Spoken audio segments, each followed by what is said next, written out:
Veteran screenwriter Scott Z. Burns made his directorial debut with The Report. I'm Zach Laws of Gold Derby, and with me now is Scott Z. Burns, the writer and director of that film. Scott, let me start off by asking you, I mean, you've directed shorts and you've directed TV before. This is your feature film debut. Why was this story the right one for you to make that transition into feature film directing? Well, actually, I wrote a screenplay a couple of years ago called Side Effects, and I had every intention of directing that. And Steven Soderbergh, who's been my collaborator and friend for the last 15, 20 years, he read the script and he really was interested in directing that one. And I think as a screenwriter, you sort of feel like you're the steward for your stories. And I said to Stephen, all right, if you really want to do this, then let's go. And in the process of making that movie, a number of times he said to me, but you need to go and write yourself a movie for you to direct. And this ended up being that one. What's so interesting about it is that, it harkens back to, movies of like a bygone era, even though it's, about very contemporary issues. It reminded me a lot of movies like All the President's Men or The Parallax View, these kind of 70s paranoia thrillers. Was that something that was of interest to you to kind of like recapture that feeling? Very much so. I love All the President's Men. I love The Parallax View. I kind of love those 70s political thrillers. And when I started getting into this story and understanding really what went on, for Dan Jones over this 7-year odyssey of trying to get this report out, it felt like it wanted to be a paranoid thriller. And so I went back and re-immersed myself in like Alan Pakula movies and Sidney Lumet, and really, dove in looking for guidance from those movies about what I might want to import to what we were doing. And when did the initial spark of inspiration come to you that, this would make a compelling movie? I mean, was it something you read, something you saw on TV? Like, what led to you writing this as a script and ultimately directing it? Well, like a lot of people, I had an awareness of what the CIA did after 9/11 in terms of this thing called an enhanced interrogation program, which was really a euphemism for torture. And I was horrified that this went on because, like a lot of people, I feel like that's not what America was meant to be about. And my understanding of the law is that that's against the law in this country. But that being said, that's part of the story. What I always look for is a character. And when I met Daniel Jones, who was the lead investigator for the Senate Intelligence Committee, and I asked him to tell me the story of how he got this report done and out in the world, that's really when, I felt like this was going to be a movie because, first of all, he's a remarkably heroic figure, but heroic in a way that I don't think we've always seen before. He's very much, an everyman who has a job in the bureaucracy, but he did his job with such rigor.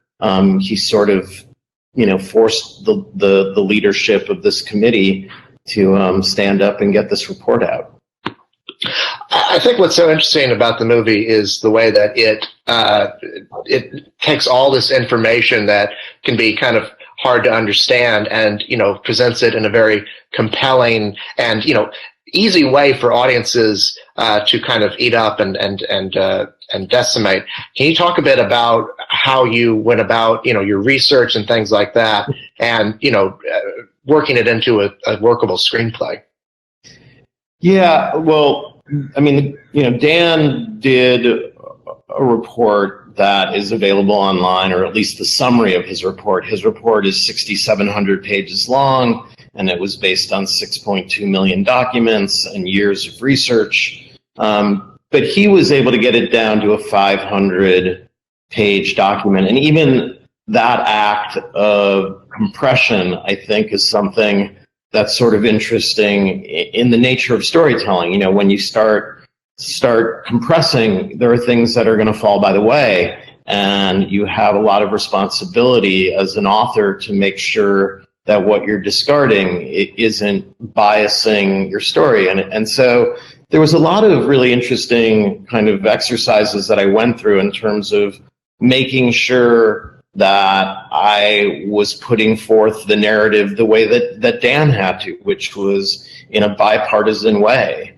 So that was one component of the research. And really the way that I did that was something that I learned from having written a play not long ago, which is to do table reads and to hear it. And in a film like this, where so much of the movie was really going to rely on where I got in and got out of scenes, you know, the exercise of reading it out loud was incredibly helpful. I mean, we don't have conventional chase scenes like, you know, in most thrillers, and so the psychology of these moments, you know, what was going to be the driving force of this, and so the process was really research, compress, hear it out loud, and make sure it's making sense. Right. I mean, there's also obviously a lot of jumping back and forth in time where you're actually seeing some of these events unfold. And it's very hard to watch. I wonder, as a director, was it hard for you to, you know, stage these scenes, to recreate these horrible moments? Well, look, you know, I went through a lot of you know, self-examination about whether or not to show, you know, any sort of torture in the film. And in doing my research, I actually had a conversation with a guy named Alberto Mora, who was the United States Navy's head lawyer while this program was going on. And Mora spoke out really strongly against the program while he was in the Pentagon. Now, obviously, it wasn't a Department of Defense program. It was a CIA program. But his awareness of it, you know, caused him to speak out. And when I was interviewing him, he said to me, "Are you going to show scenes of what happened?" And I said, "Well, I'm going back and forth on that. I have drafts where there are no representations of it, and, you know, others where there is some of it." And he said, "But if you don't show it, then aren't you doing what the CIA did? Aren't you sort of denying the power of the image, or, you know, refusing to use the power of the image?" Because hearing words like waterboarding or enhanced interrogation are, in a way, you know, a distancing from the reality of what went on. And so in the final analysis, I felt that people had to see what these things really meant, because when the CIA destroyed tapes of these interrogations, that's what they were depriving the audience of. Right. I mean, it's hard to watch, but, you know, you make a good point of, like, I think it's important to see, you know, as much of it as we, you know, can possibly stomach to see in order to understand how horrible it was. I mean, the other thing that I just want to say about that is, even within the editing process, you know, we actually have very, very few shots of torture. What we do have are more shots of the interrogators, because as John McCain says at the end of this movie, this isn't really about them, it's about us. And what I wanted to remind the audience is that these were, you know, this was a choice made by the CIA and by the Bush administration. These were people, you know, kind of going out there and doing this. And so it is more about, you know, the interrogators than the detainees. Let me ask you a little bit about some of the cast members here, starting off with Adam Driver as Dan Jones. What made him right for the role, and what was it like working with him? What was that collaboration like? Well, Adam is someone who, you know, both Soderbergh and I feel, and Soderbergh had just worked with him in Logan Lucky, and Stephen was someone who sang Adam's praises. But there's really nothing Adam does that isn't interesting to watch. And because I knew a lot of what this movie was going to be was seeing, you know, Dan Jones as a character reacting to the world as he tells the truth. I needed someone who was really effective and compelling, even while in silence. And so that was something I had seen from Adam in all of his work. The other interesting thing about Adam is he was a Marine, and I think he really understands the sense of decorum and the chain of command issues that a Senate staffer has to obey. And I think his understanding of sort of organizational structure that came from the Marines really gave him a big head start in understanding, the boundaries within which this character, had to operate. And then Annette Bening as Dianne Feinstein. Dianne Feinstein is somebody who there's obviously a lot of tape of, and we see a lot of her on CNN and all that. And Annette Bening is pretty uncanny in how she captures all of those mannerisms. What made her right for the role, and what was it like working with her? Annette Bening is really a spectacular actress, and she's certainly not underrated, but she, even going into it having, the highest regard for her, she still exceeded, I think, any of our expectations. We shot this movie in 26 days for about $8 million. And I knew going in that if we were going to spend half a day, waiting for prosthetics and doing, really specialty makeup on Annette, that we wouldn't make our schedule. She and I had a conversation, and I said, I think you've got to do enough to make people believe that you're Dianne Feinstein, but you can't I don't really want you to go all the way to imitation, because that's not something that I want the rest of the cast to do. And Annette, if you look at, sort of all of her films, is someone who really finds character through voice. And so, we watched some tapes of Dianne Feinstein, and she sort of, figured out her cadence, and, that was it, and a wig, and an incredible performance by an actress who came to this really understanding so much about, American politics. She and Warren are people who are very involved politically, are very aware, and so she came to it with a command of this piece of history that I think really comes through. So obviously, current events are what they are, and but did you feel a certain sense of responsibility to tell this story right now? Considering that the times that we're in. Yeah, well, look, there's two parts to this story. The first part is obviously what the CIA did, and whether we believe that, that torture is something that we want our country to be about.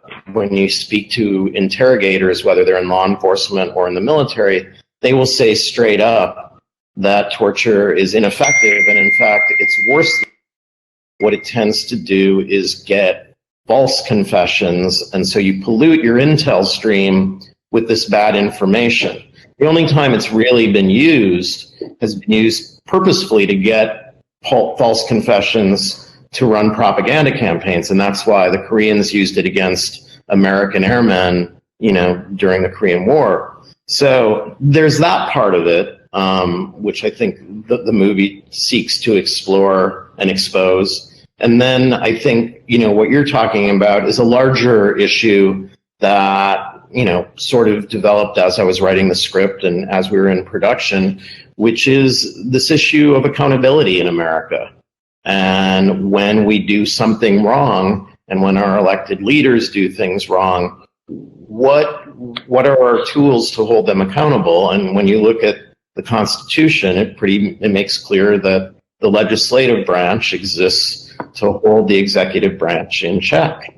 And, this was a failure to do that, that the Senate Intelligence Committee finally was able to right. And I think we are, again, looking at this clash between two branches of our government. And so the resonance, was something that became increasingly clear as we were working on this movie. Before I let you go, I wanted to ask you about a couple of other things. You reunited with Steven Soderbergh this year for The Laundromat.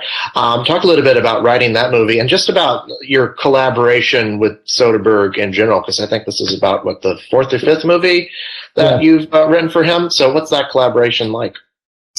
It's the most fun you can possibly have. I mean, Steven is so bright and so curious about the world, and for someone who is as established as he is, and successful as a director, his willingness to kind of, start over every time and push to tell stories in different ways and, create different aesthetics and experiment with styles. And because I know that's what he wants, it sort of is something that I also have to do. So when I first, became aware of the story of the Panama Papers and this giant leak that exposed, a whole sort of world of offshore financial, wrongdoing and basically mischief, I told Steven that I thought that there was a cool story here, kind of in the spirit of a movie called Wild Tales by Damien Zifrin that Steven and I both love.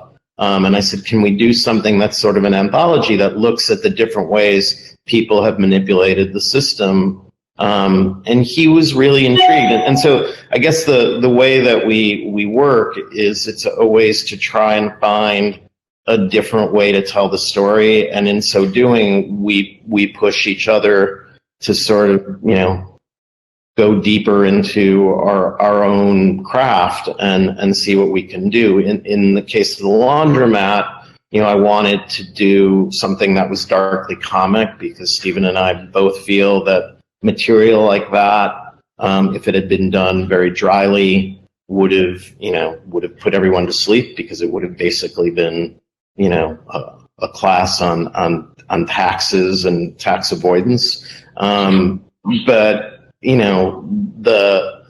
the idea to sort of use Mossack and Fonseca, played by Gary Oldman and Antonio Banderas, as sort of these game show host tour guides through this very inscrutable world, was an idea that I came up with that he really responded to.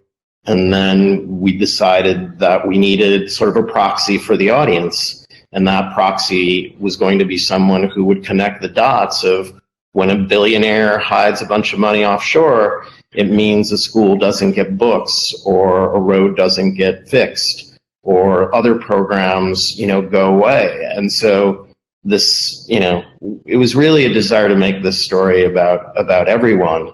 And we were really lucky in that, Meryl Streep, when she read it, decided she wanted to inhabit that role. What's so interesting is that, you could earn your first Oscar nominations in several different categories this year, including both screenwriting categories, which I know has happened before, but I'd have to do my research to find out how long that's been. What would that mean for you? Obviously that would be an incredible honor. I feel really lucky that both of these movies were made. They're both movies that, I think are unusual and they're very different. For me, it's a thrill to get anything made. You sit there and, like everybody else in town who does this, you spend years and years writing something and doing your research, and you hope that it's going to find its way into the world. And, I think the only way to remain sane is to focus on that. If recognition comes, then that's so much the better. But I think the only way any of us really stay safe in the world is by staying in your craft and going back to work. Well, Scott Z. Burns, thanks so much for your time. Congratulations on both The Report and The Laundromat. I look forward to what you write and direct next. Thanks so much. Thanks for your time. Thank you. And thanks to all of you at home for watching. Make sure you click the like and subscribe button below, and make sure you visit us at goldderby.com for all the latest Oscar news.